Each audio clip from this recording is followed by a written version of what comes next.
कक्षा 11 के सभी विद्यार्थी लो जी, जिस घड़ी का आपको बेसब्री से इंतजार था आपका इतिहास का। जी हाँ, आपकी अर्धवार्षिक परीक्षा का इतिहास का प्रश्न पत्र आ गया है। कुछ इस तरह का प्रश्न पत्र रहेगा। रोमन साम्राज्य की राजकीय भाषा थी, ठीक है। तो यहां से आप रोमन साम्राज्य की आपकी राजकीय भाषा, तो ये पहले का आपका जाएगा लैटिन। और पेपेराइस रहे एक पौधा है। चंगेज खान का प्रारंभिक मूल नाम तेमुजिन हो गया है। चौथे की बात करें तो आपका फ्रांस आ जाएगा। सूक्ष्मदर्शी का आविष्कार किसने किया था, तो इसका रोजर बेकन आएगा। और नॉन किंग की संधि कब हुई थी, 1842 ईस्वी में हुई थी। चलिए तो आगे बढ़ते हैं। ओल्ड टेस्टामेंट पुस्तक का भाग है बाइबिल, ठीक है। ये बाइबिल पुस्तक का भाग है, तो यहाँ पर अपन लिख देते हैं बाइबिल।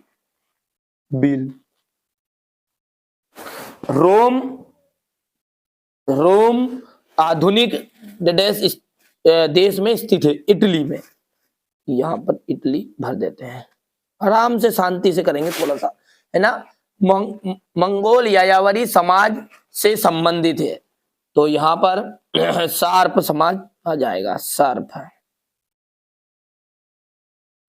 ठीक है। चलिए आगे बढ़ते हैं। समानती व्यवस्था में सर्वाधिक शोषित वर्ग देश का था, तो कृषकों का।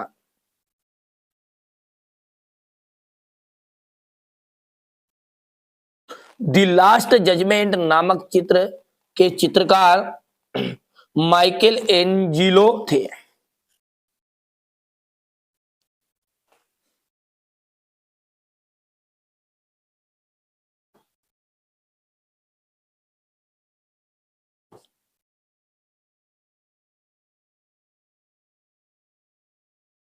हो गया।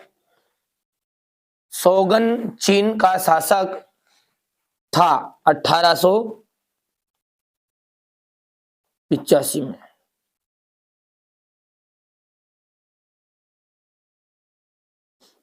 अब है अशुरबनीपाल का जाएगा असीरिया। दूसरे का जाएगा आपका रोमन दार्शनिक यास का जाएगा चंगेज खान की विधि संहिता। और फिप जो है,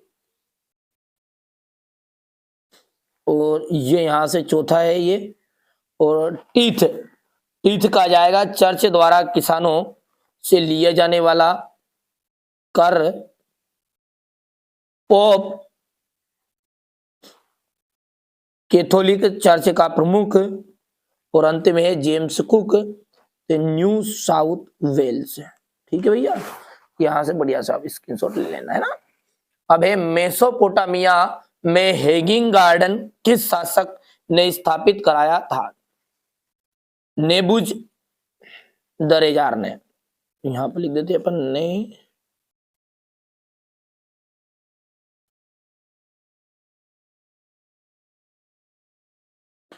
पुरातन काल में रोम में लेखन सामग्री किससे तैयार की जाती थी, पेपायरस से।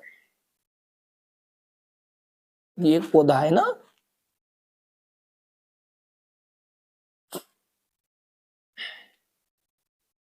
मठों में रहने वाले भिक्षुओं को किस नाम से जाना जाता है, मॉन्क।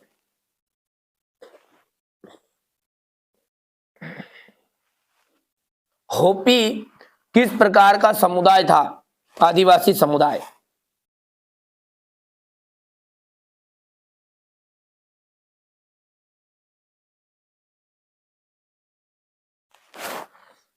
अफीम युद्ध का संबंध किस देश से है, चीन से।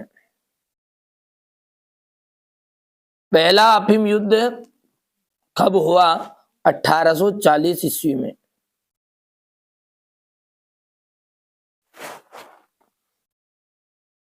पीपुल्स रिपब्लिक ऑफ चाइना की स्थापना कब हुई, 1949 ईस्वी में, ठीक है भैया। अब अगला देखिए पांचवा, मेसोपोटामिया के लोग ताम्र पत्रों पर लिखा करते थे। बिल्कुल ये गलत बात है, असत्य है।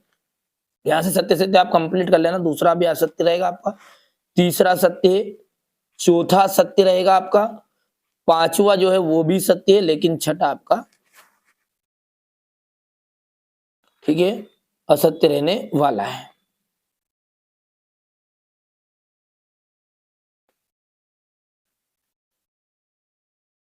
जी आपका सत्य रहेगा ना। चलिए आगे देखिए, मेसोपोटामिया सभ्यता की दो प्रमुख विशेषताएं बताइए। हम्मुराबी विधि की शालीनता की विशेषताएं बताइएगा। यहां से देख लीजिएगा, क्वेश्चन नंबर ये 7 है आपका। आप तो बढ़िया से कंप्लीट करो। देखिए ये प्रश्न ऐसे है कि ये अर्धवार्षिक पेपर में तो आएंगे आएंगे, साथ में आपके वार्षिक पेपर में बिल्कुल 100% श्योर आने वाले हैं। ठीक है, मैं जो चीजें बताऊंगा मैं आपको दोनों तरह के पेपरों में फंसे ऐसी चीजें आपको बताऊंगा, गलत जानकारी कभी भी नहीं दूंगा। ठीक है, आप तो अच्छे से कंप्लीट कर लो। पुनर्जागरण से आप क्या समझते के तात्पर्य है, नेटिव शब्द का अर्थ समझाना है। अमेरिका में रेड इंडियन कौन थे, यहां से देख लीजिए आप, क्वेश्चन नंबर ये रहा आपका 17, ये 18 है। ठीक है, अच्छे से कंप्लीट करो आप तो। जापान में मेजी काल की प्रमुख उपलब्धियों की विवेचना कीजिए। 1949 ईस्वी में चीनी क्रांति के कारणों की विवेचना करनी है। ये सारे क्वेश्चन आपको बार बार बता रहा हूं कि ये आपके ठीक है अर्धवार्षिक पेपर में तो आएंगे आएंगे, साथ में वार्षिक पेपर में भी आपको ये प्रश्न देखने को मिलेंगे, है ना। यहां से आप देख सकते हैं। और जो बच्चा वार्षिक परीक्षा की अच्छे से तैयारी करना चाहता है, ये चैनल आपको एकदम फ्री सारी चीजें आपको प्रोवाइड कराएगा। इनके सबका सॉल्यूशन भी आपको सभी को प्रोवाइड करा दिया जाएगा। मेसोपोटामिया की अर्थव्यवस्था पर प्रकाश डालिए। बेबीलोन की मुख्य विशेषताओं का वर्णन। पुनर्जागरण की 4 महत्वपूर्ण प्रभाव। यूरोप में धर्म सुधार आंदोलन के उदय के कारण गोल्ड रश के बारे में आपको बताना है। ठीक है, इसके बाद में आपका क्वेश्चन नंबर 22 हो गया ये, और अंत में आपको पता है कि आपका एक मानचित्र आने वाला है। बढ़िया से